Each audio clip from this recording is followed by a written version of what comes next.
বিবাহ করাইতে যদি চাও একটা কোরআনওয়ালা কন্যা সন্তান ঘরে নাও।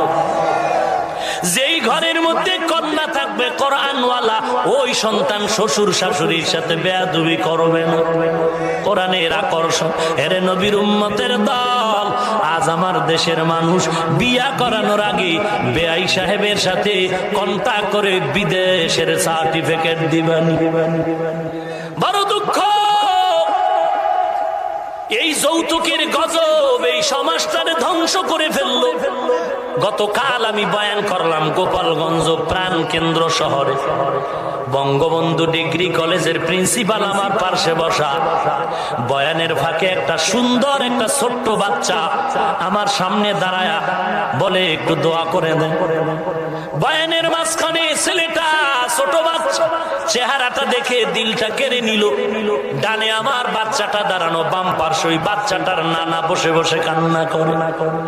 দোয়া করে বয়ান চললো। বয়ানের পরে বাচ্চাটার নানা বলে হুজুর একটু দোয়া চাই। আমি বললাম কি ব্যাপার? বলে বাচ্চাটার মা নেই। আমার মেয়ে, দুইটা মেয়ের ছোট মেয়েটা আমার বড় আদরের। একথা বলে ছেলেটার নানায় চোখের পানি ধরে রাখতে পারে না। কি ব্যাপার? পাশে থেকে এক আলেম বলে হুজুর এই বাচ্চাটার মা শাহাদাতের দরজা দিয়া জান্নাতে চলে যাবে। আমি বললাম কি ব্যাপার? মেয়েটার বাবাকে বললাম বলেন আপনার মেয়েটা কবে মারা গেল? বলে 2 বছর হবে, মাসের 4 তারিখ, সামনে মাস। কেমনে মরে গেল?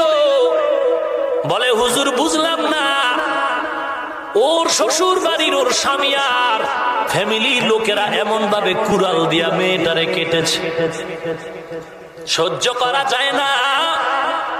মেয়েটা আমাকে কখনো বুঝতে দেয় না।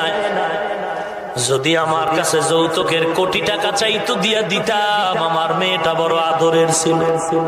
কিন্তু মেয়ে আমাকে বুঝতে দেয় নাই, শুধু মাঝে মাঝে এতটুকু বলতো আব্বা ফ্যামিলিটা বেশি ভালো না। আমি বললাম এই বাচ্চাটার বাবা কই? বলে জেলখানায়।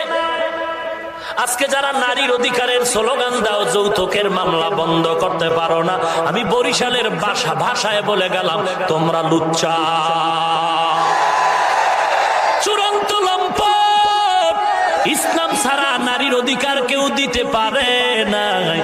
নারীর অধিকার যদি রক্ষাই করতে চাও, যৌতুকের ঘরে আগুন লাগায়া দাও। এরে নবীর উম্মতের